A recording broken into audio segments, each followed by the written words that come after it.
Thank you for joining us this afternoon. I am honored to present Carl Richards. Carl is a certified financial planner and the director of investor education for the BAM Alliance, a community of over 130 independent wealth management firms throughout the United States.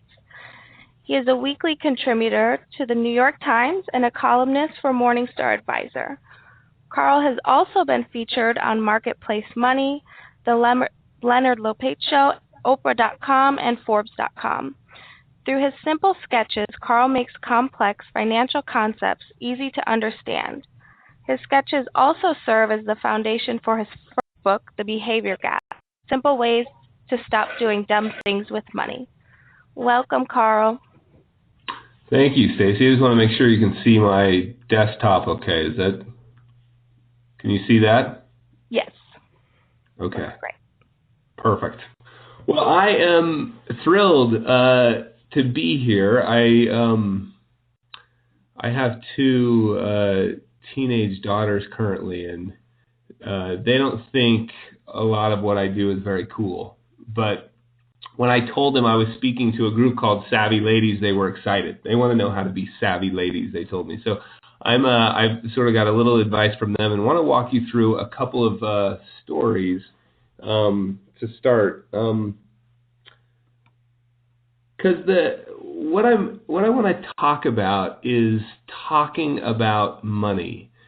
And it's such a fascinating subject, at least for me. For the last 15 or 16 years, I've been involved in the one form or another in the sort of financial services industry, typically on the advice-giving side, and have been fascinated by how hard it is for us to talk about money. And in fact, let me give you just a little background real fast. I was married in 1995, in June of 95. And I came home. At the time, I was an undeclared major at the finest institution in the country, the University of Utah. And I had no idea what I wanted to do. I was digging ditches at a landscape company for work, going to school full time. And I came home one day, and my wife, who was about done with school when we got married, she was at the University of Utah getting her degree in finance. She had out the newspaper. It was like 3 weeks after we'd been married, and she was looking in the help wanted ads. And I said, Corey, what are you doing? You already have a job. And she said, No, I know. I'm looking for you. This landscaping thing, digging ditches isn't going to be a long-term career for you. So she found what we both believed at the time was a help wanted ad for a security job. Like a security guard or a mall cop or a bouncer. And I thought, wow, geez, that'd be great. It would be a great way to work my way through college. So I went and applied for this job, and I got, 3/4 of the way through the interview, and they hadn't asked me anything about my self-defense skills or, my kung fu skills. And come to find out, it was a securities job, not a security job. And that's how I ended up in the industry. 2 weeks after that interview, I somehow made it through that interview and ended up at Fidelity Investments at their big Salt Lake City call center. And it was the summer of 95.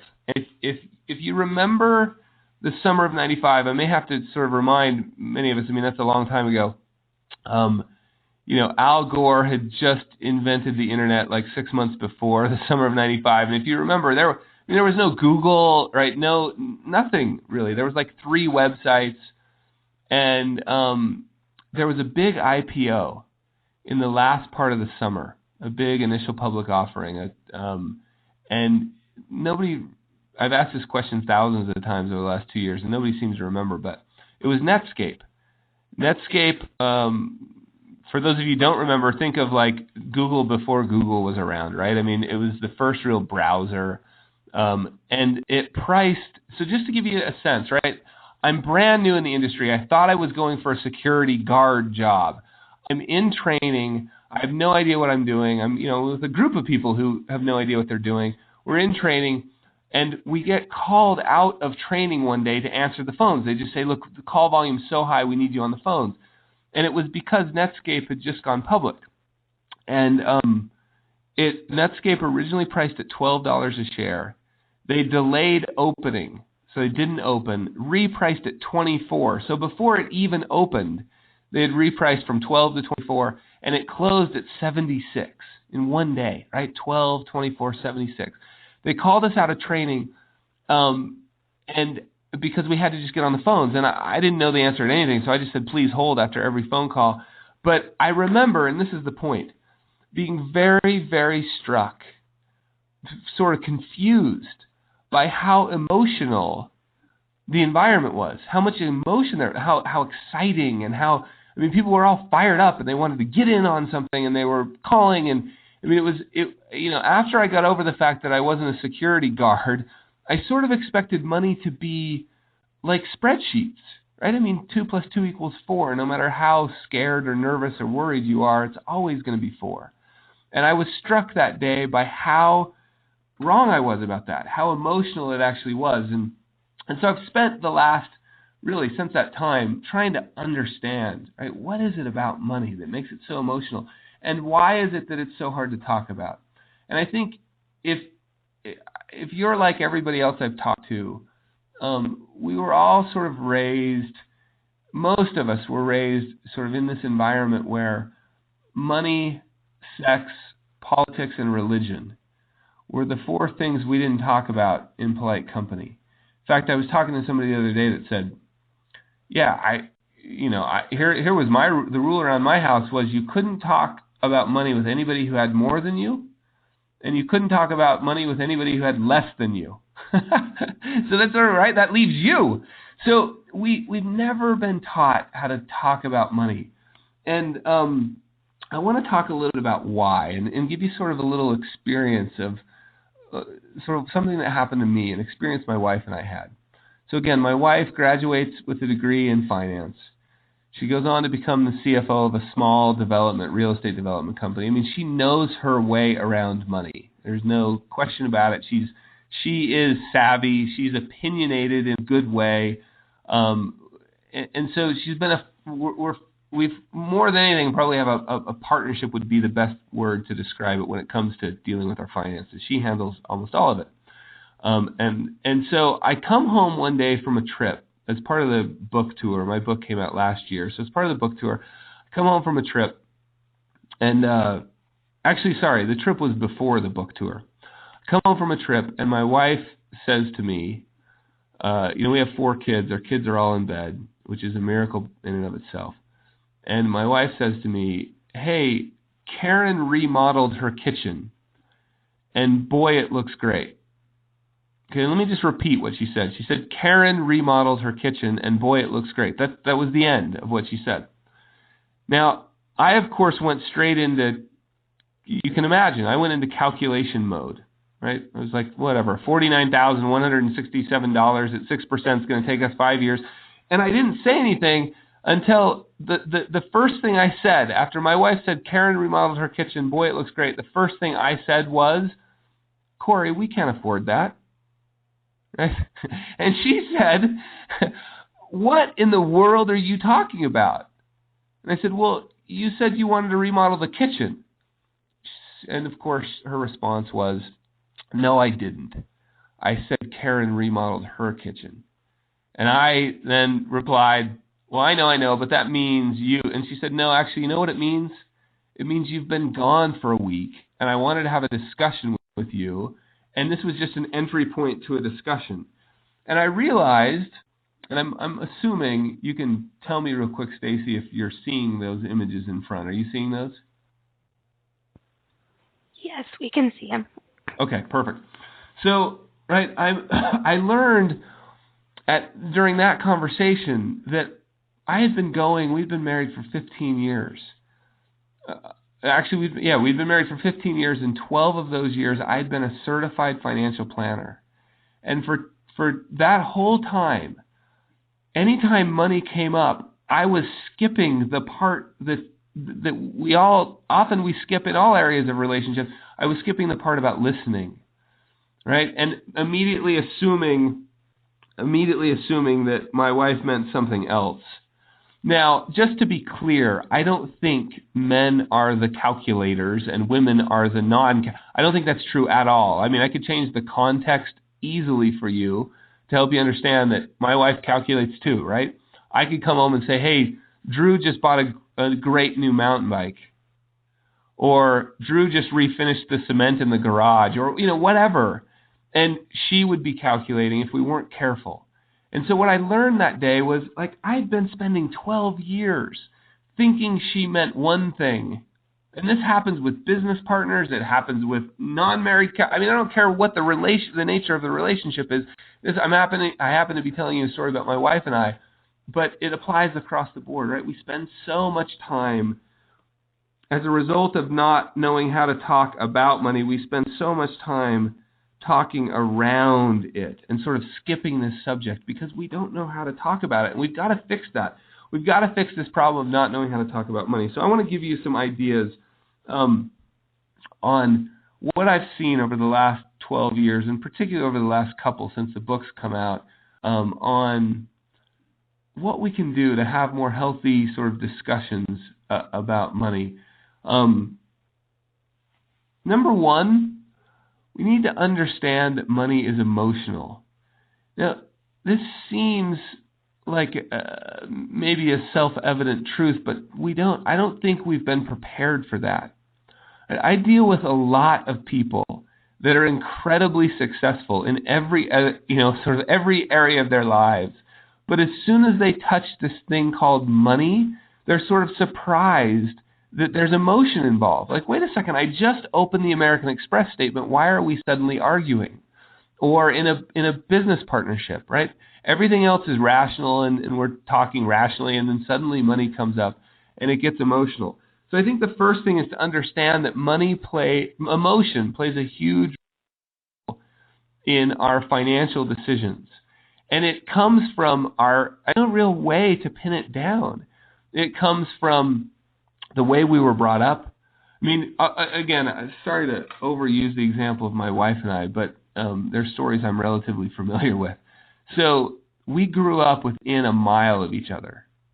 We didn't know each other until we met way later, but we grew up within a mile of each other. So we went to similar high schools. So by all sort of outside measures, our socioeconomic experience was the same. But it was insanely different inside our homes. My parents were divorced when I was 8. My mom worked her tail off. I was going to use another word, would be more appropriate probably. Worked her tail off to support us. I remember my mom being at work, it seems like almost all the time, and doing everything she could to keep us in great schools and great neighborhoods. But for me, money was always a little scarce. It was about scarcity and a little bit about fear. And, if one thing changed, it felt like things were going to fall apart. The impact of divorce, that's a whole nother story, but the impact of divorce, that was what money was about to me. My wife, on the other hand, her father was a real estate developer, and they were very comfortable with risk. He was an entrepreneur, very comfortable with risk, a more traditional sort of family relationship, and they were very comfortable with risk. And so that's how my wife came at this sort of topic about money, being comfortable with it and comfortable with risk, and not if things don't go well, we'll try again. That sort of approach. My approach was, if things don't go well, it's over, sort of thing. So we bring this different baggage to relationships, business partnerships, marriages, etc. And it's important to understand. And I think one of the reasons money's so emotional is that all of the decisions, if you think about it, it's not about money and spreadsheets. It's about security and freedom and, right, all of the things that are most important to us, sending our kids to college or whatever. Your most important goals, most likely at the end of the day, are funded with dollars. Fortunately or unfortunately, they're funded with dollars. And so we're making these incredibly important decisions. But the problem is, whenever it comes to money, earning it, saving it, investing it, we're dealing with uncertainty. there's just not much we can do. This isn't, right, financial planning, investing is not a law of nature, right? We're not dealing with laws like gravity. So no matter what we do to sort of be more certain about our financial future, there's always uncertainty. And so dealing with making very important decisions under a high degree of uncertainty it doesn't always, often leads to stress until we sort of learn the skill of learning how to let go. So I think that's, to me, why money is so emotional. So how do we talk about it, right? After we understand it's emotional, how do we go about talking about money? And I think one of the most important things we can do is have a no shame, no blame rule. This is very, very interesting. Like when you finally decide to sit down by yourself with a partner or spouse or a business partner and say, most of us are unhappy, frankly. So first off, right, most of us are sort of unhappy with our financial plan or situation. In fact, most of us don't have a plan. Hopefully I'm speaking to the choir and all of you do, but it's really, most people don't have a plan. So let's just assume for a minute you have decided that it's time to make some change in your financial life for whatever reason. Well, the first step in that process, I always thought it was the really sort of the easy step, but most people haven't done it, is getting really clear about where you are today. I call it your current reality. I mean, other people may refer to it as a personal balance sheet. I mean, get really clear about where you are today. Okay, as soon as we do that, especially if it involves somebody else, as soon as we go through the process of getting clear about where we are today, it's very easy. We're going to see things we wish we would have done differently. Gosh, I wish we would have saved a little more. Or, geez, I wish we wouldn't have bought that. Or spent money on that. Or I wish we would have bought that. I wish we wouldn't have bought that, extra real estate in 2007. Whatever it was. Or that .com, that technology stock you were just positive was going to go well. It's very easy to find things that we wish we would have done differently. And if we go in, I think this is where most discussions stop. Is if we go into the discussion and we don't have a really clear no shame, no blame rule, that we're doing this to get a clear sense of where we are today.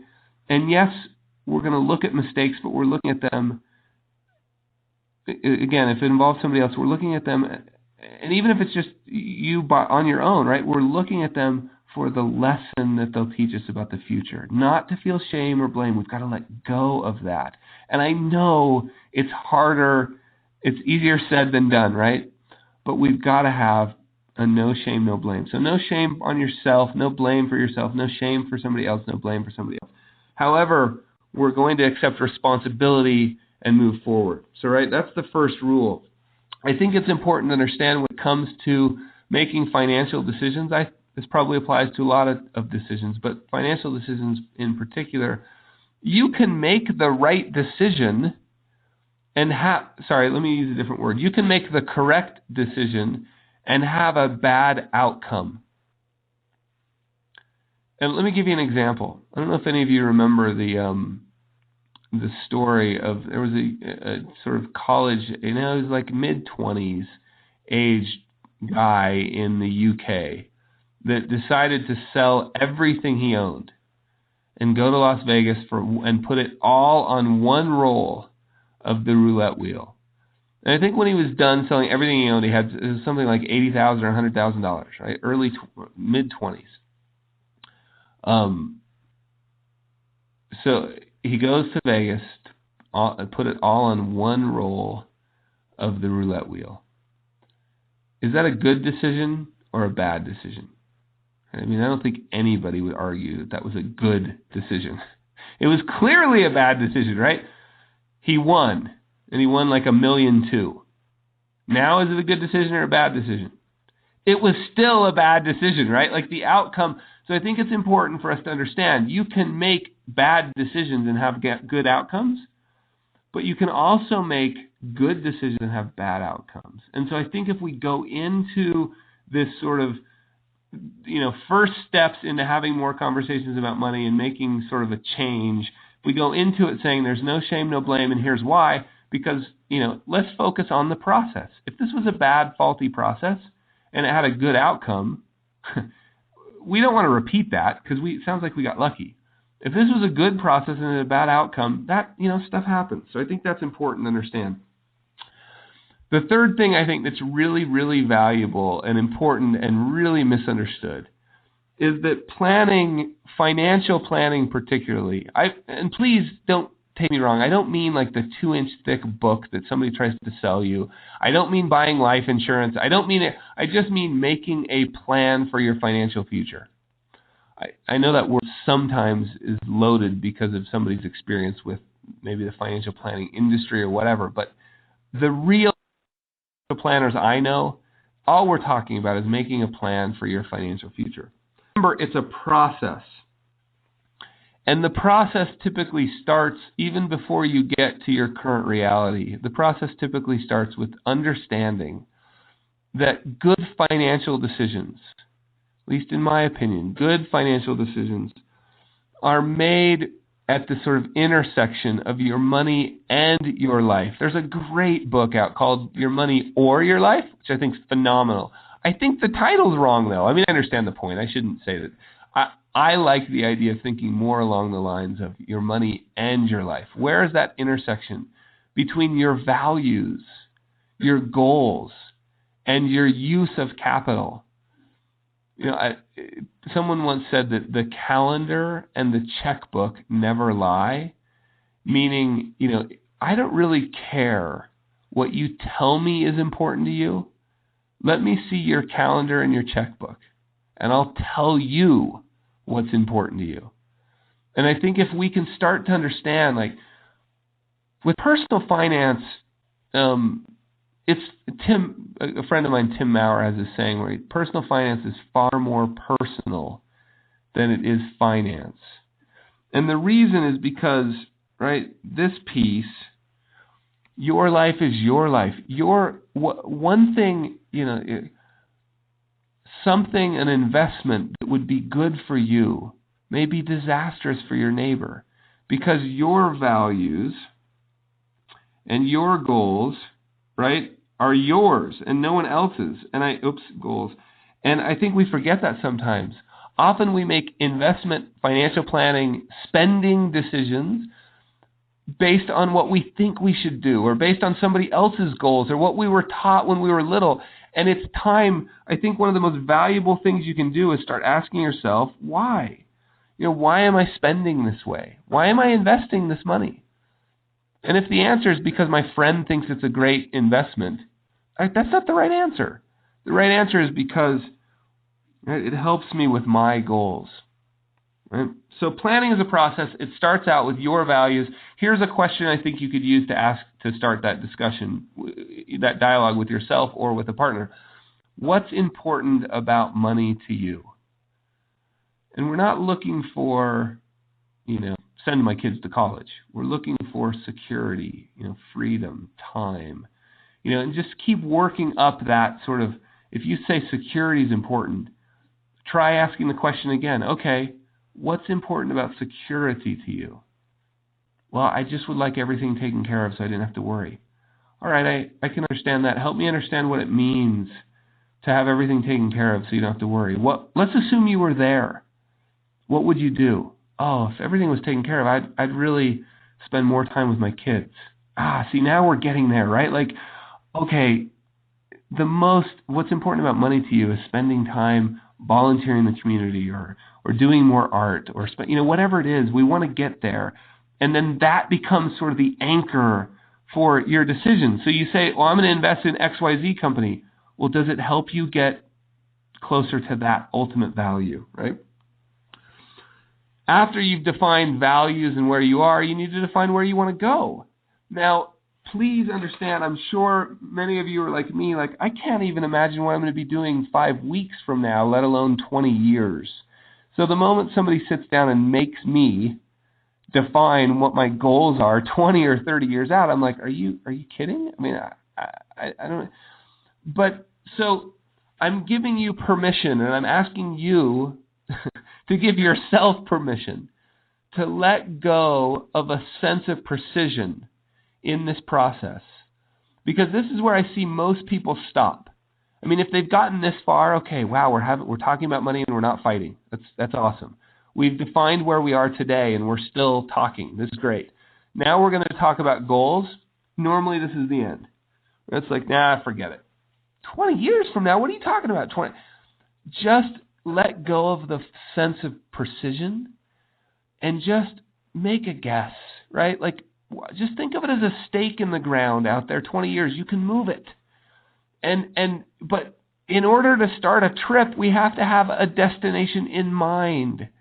I think this is a huge thing, right? If you can make this paradigm shift in your head, that planning's a process. It's never going to be finished. It's always going to be adjusting.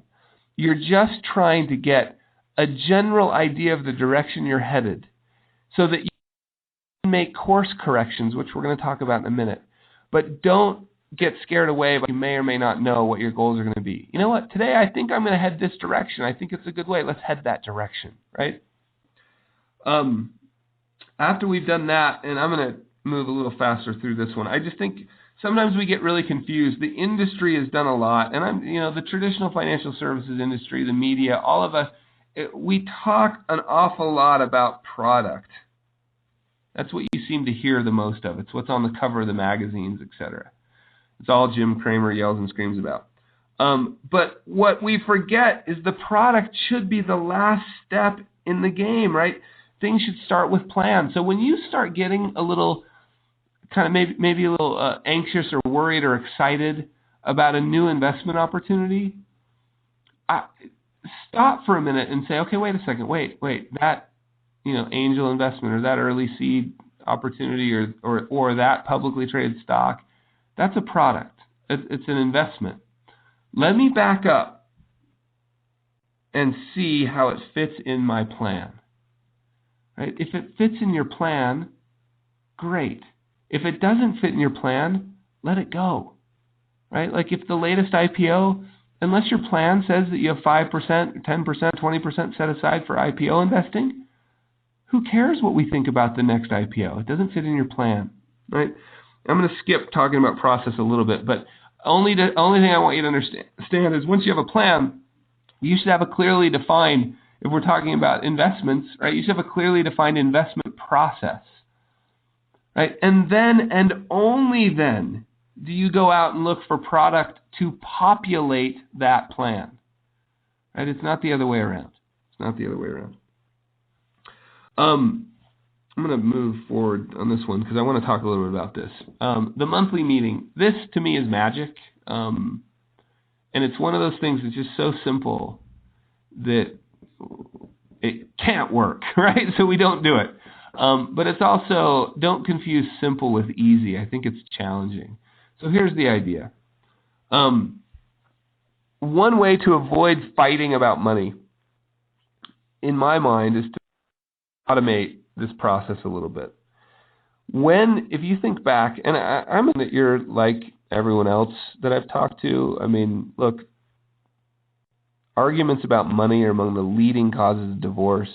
I read on Twitter, and of course it must be true if I read on Twitter, it was the leading cause of financial issues, leading cause of adult male suicide last year. Right? People fight about this stuff. If you don't, just believe me, other people do. And when do most of those fights happen? It seems to me they happen sort of late at night when we're tired.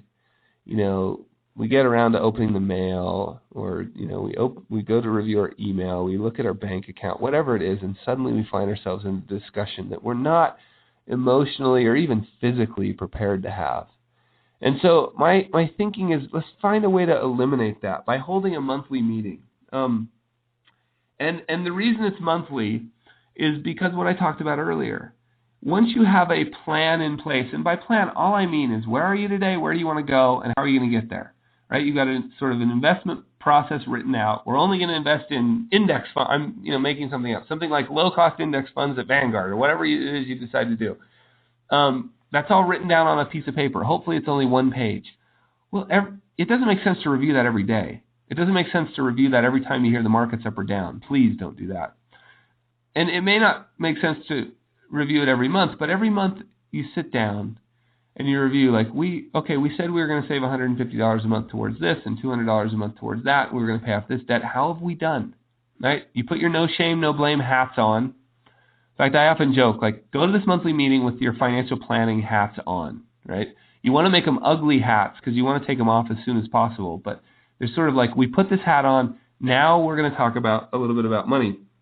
And the reason it's monthly is we're clearly going to, this process applies, right? We're going to do something, we're going to learn from that process, we're going to tweak what we did, we're going to learn again, and we're just going to keep repeating this process over and over every month. As we hone in over the years on our plan, we're going to just keep doing this. One part of the monthly meeting is the magic file folder, is what I think of it as. The American Express bill arrives, email or paper copy, whatever it is. File it, right? Just put it in the magic folder, the monthly meeting folder. We're going to talk about this at our monthly meeting. We don't have to worry about it, right?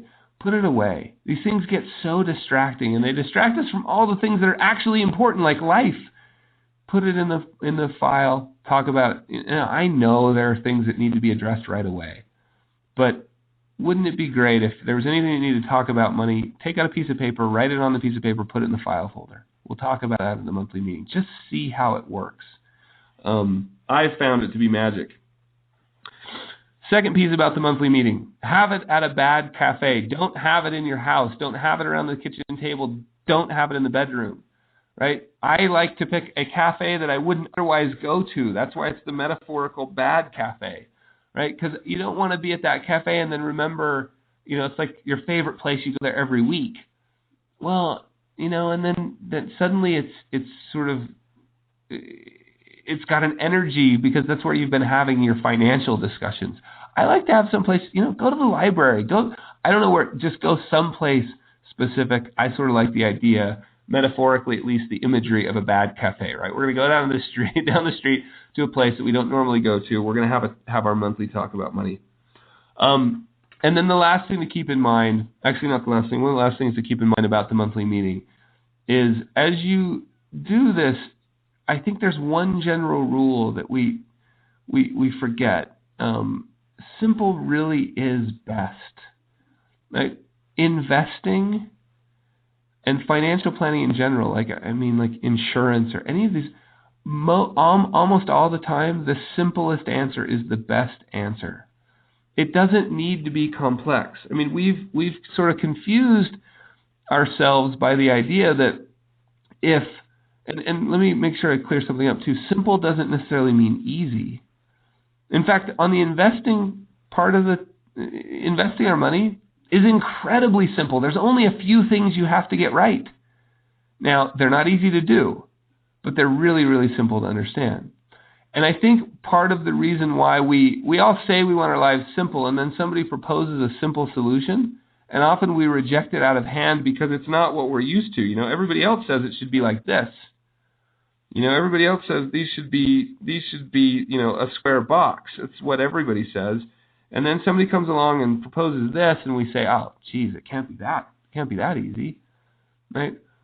Open yourselves up to the idea that it might indeed be that easy, right? It might indeed, especially on the investment side. And we could spend a whole day talking about what that is, but open yourselves up to the idea that on the investment side, things may indeed be easy. I think part of the reason we get that so confused is this is sort of our experience, right? We cruise along trying to make a financial decision, and we get buried in the minutiae. There's so much. There's a prospectus, and everybody has a different opinion. Should I buy index funds? Should I buy actively managed funds? Should I get involved in alternative investments? Where should I? And we feel like, and the industry does a really good job of sort of just dropping us off right there, right? And the thing that confuses us a little bit is sometimes we confuse, like Oliver Wendell Holmes, great quote. He said, "I wouldn't give a fig for the simplicity on this side of complexity, if this is complexity, but I would give my right arm for the simplicity on the other side." And so sometimes we have to go through this ourselves, to get out to the other side. Other times we can read something that will help us skip part of it, or maybe we can find somebody that will help us skip the whole thing. My point is there is a solution on the other side, and don't get these two confused with each other. Don't get the simplicity, which I call over here simplistic or ignorant, confused with the elegantly simple answer. All right, there's that drawn another way. Last thing on the monthly meeting, automate good behavior. Right? If you decide to save $200 a month in each child's education account, for example, don't make that decision every month. I promise you won't do it, and it will end up being a fighting point. Right? Sign up for an automatic investment. Right? Anything like that we can automate good behavior. Make your investments. This is all basic stuff. You've heard it before. Pay yourself first. Make sure that the investments are automatically happening. Make sure your 401k is automatically rebalancing. Sort of all of that stuff that you can automate. Make the monthly meeting something that's automatic, right? The last piece, right? The whole reason we want to have a monthly meeting and have a plan and learn how to talk about money is so we can learn to let go. We can learn to let go of the anxiety around money.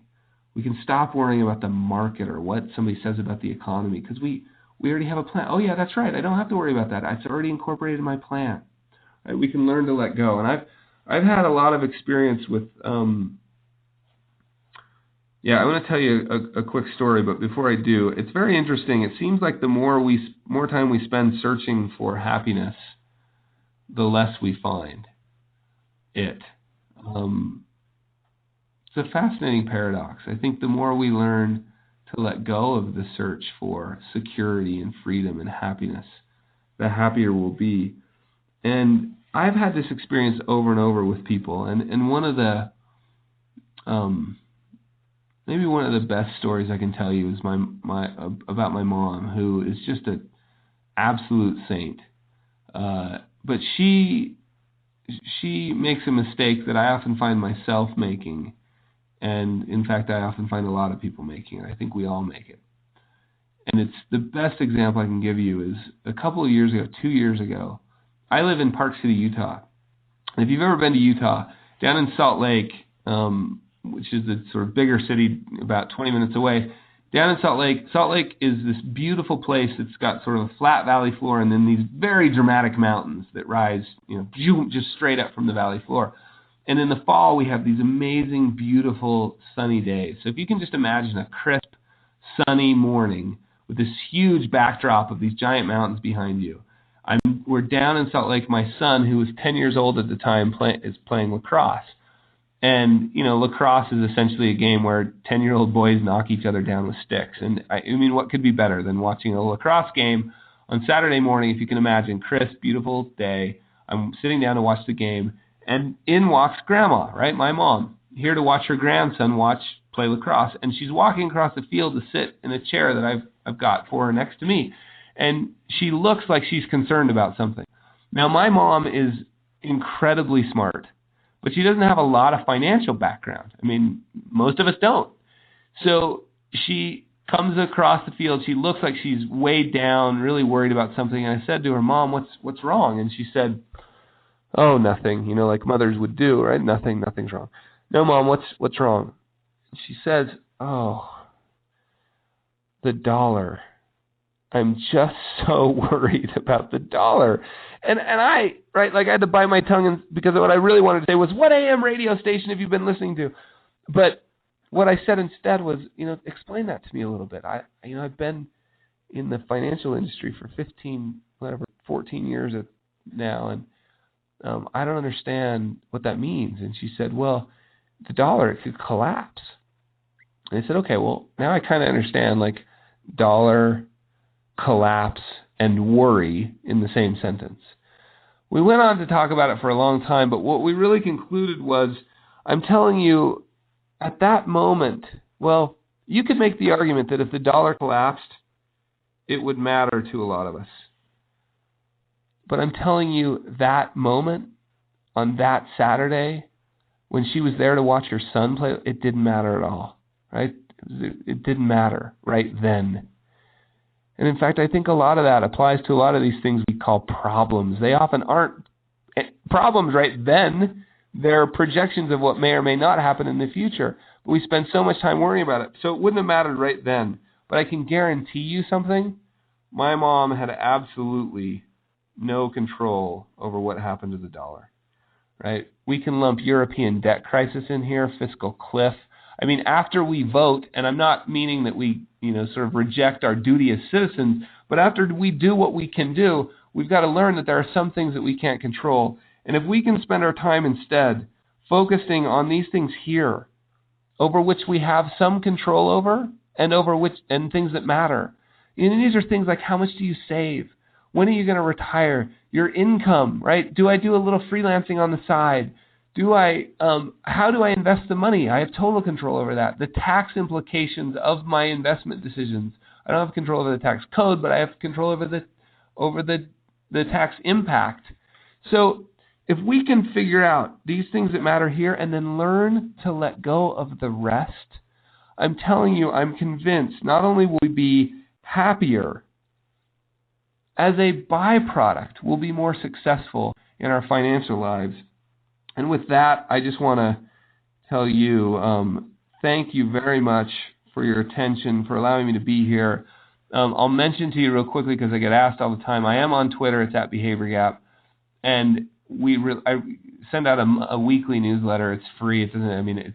People just ask me all the time, where can I see more of these sketches? They're in the book and they're in the newsletter. With that, Stacy, thank you very much for having me, and I guess I'll sort of turn the time back over to you. Thank you, Carl. So far, I do have a question for you, and if anybody else here has a question, just feel free to type it into the meeting chat.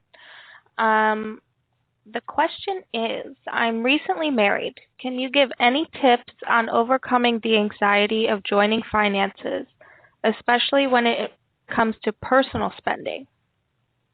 Yeah, that's a great question. And here's the problem. It's back to my buddy Tim's favorite quote. Personal finance is more finance than it is personal.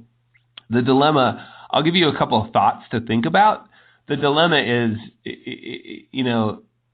rules of thumb are dangerous, particularly when it comes to your exact question. So I'm going to give you a couple of things to think about. I've seen a couple ways of approaching this.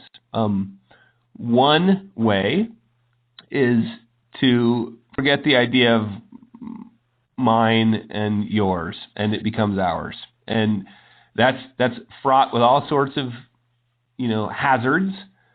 But obviously, when it works, it's a beautiful thing.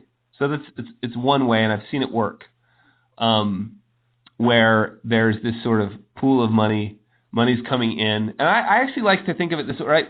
So let's talk specifically, like at the bank, right? You have bank accounts.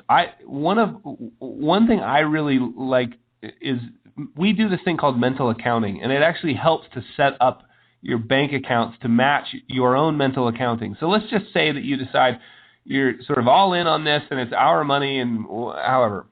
I'm not even suggesting that. I'm just saying I've seen it work, right? One account at the bank takes in all the inflows. So income all flows into this one account.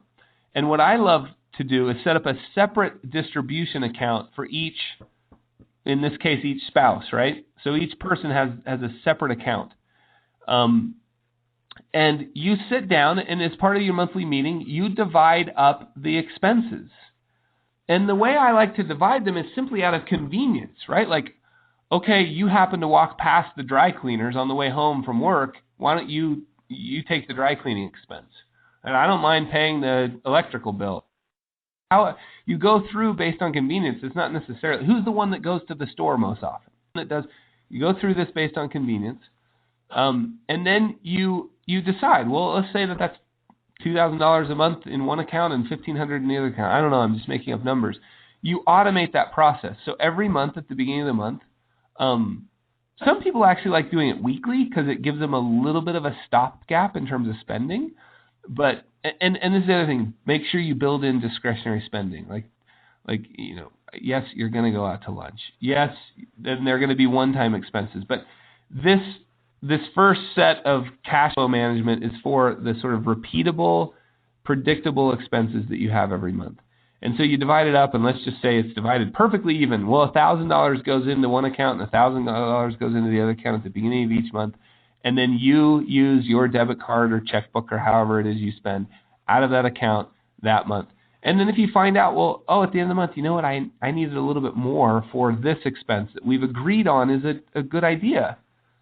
Well, then you change, you monthly meeting. You're learning, tweaking. This is an iterative process. It's meant to be that way. So I love that process.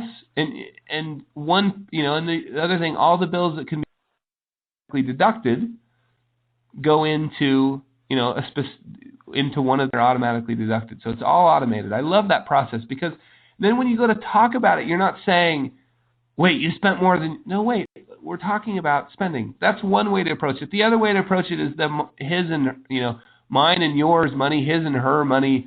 And that's a whole different discussion about how you handle that. And I understand there's some really powerful feelings. I mean, my wife feels really strongly about this, about having money that's specifically set aside for her, having money that's specifically set aside for my daughters. And because she feels so strongly about it, I understand, and I feel strongly about it too, right? So I think the important thing is to talk about it, commit to having a monthly meeting to talk about issues. When the issues arise, write them in a piece of paper, throw them in the file folder, talk about it at a monthly meeting, and work your way through it. Because I think you're going to have to come up with a system that works for you. Sorry Very for the long-winded. Hopefully that helps. I'm sure it does. Next question. As an entrepreneur where I'm still not paying myself a salary, how do I save? She also includes that she realizes she does need to start paying herself, but should I save? Yeah, I think, look, I had a really interesting experience at a conference once with I'm blanking on his name. I'm sure many of you would recognize him. He writes a bunch of books about global politics, and it was a conference of certified financial planners, and somebody always has to be the wise person in the room that says, during the Q&A, how is your money invested? Which is always happens. And this guy, and I wish I could remember his name. He said, I run my own business, and I have 7 PhDs that work for me, and I just hired another PhD. That's how my money is invested. So I think sometimes when you're an entrepreneur, the typical entrepreneur sort of life cycle, if you're successful, involves a period of time where you're pouring everything, especially if it's your sort of first entrepreneurial endeavor, you're pouring everything into the business. And everything in terms of excess time, energy, and money. Now, if it works out correctly, if it works out well, at the end you're going to wake up one day and there's going to be excess cash flow finally. And when that happens, so you got a couple decisions. A, should you be saving outside of the business? If the business represents the best opportunity and it requires that you be non-diversified, which is really scary and a lot of risk, but we've all seen it pay off, make that decision with your eyes open. Maybe pouring all the excess cash you have into the business is what's required, and it may be worth the bet, if you will. Now, most entrepreneurs don't want to go through that experience more than once because often it involves things like eviction notices and late payments, and that's no fun. And so once something happens successfully, like in my experience, once something goes well, in fact, I've had this conversation with hundreds of entrepreneurs, like once something goes well, there's excess cash flow. It's really important to think about it as 2 portfolios, an A and a B portfolio. And the A portfolio represents your business. And initially, you're 100% A portfolio, everything. The goal, of course, is to get to the point where maybe it's 80% B portfolio and 20% your business. And that's going to take a lot of time. So slowly, when you have when you have money, excess cash flow, it's very important, I think, to diversify and make sure that we have what I call over-the-wall money so that you never have to go back to putting everything in one venture because clearly that's a risky proposition. So I guess the long-winded answer to your question is, yeah, I mean, you should start saving as soon as you feel like you can, and B, it's the right investment decision. Okay, and I want to thank you so much, Carl. It was really a great presentation, and I'd just like to remind everybody. Oh, we got some great comments, too, I would like to share. One came in, I'm not married to the wonderful man in my life. When it comes to money, I'm the monk, and he's the mogul. This presentation gives me hope for our financial future together. Thanks, Carl. Well, thank you.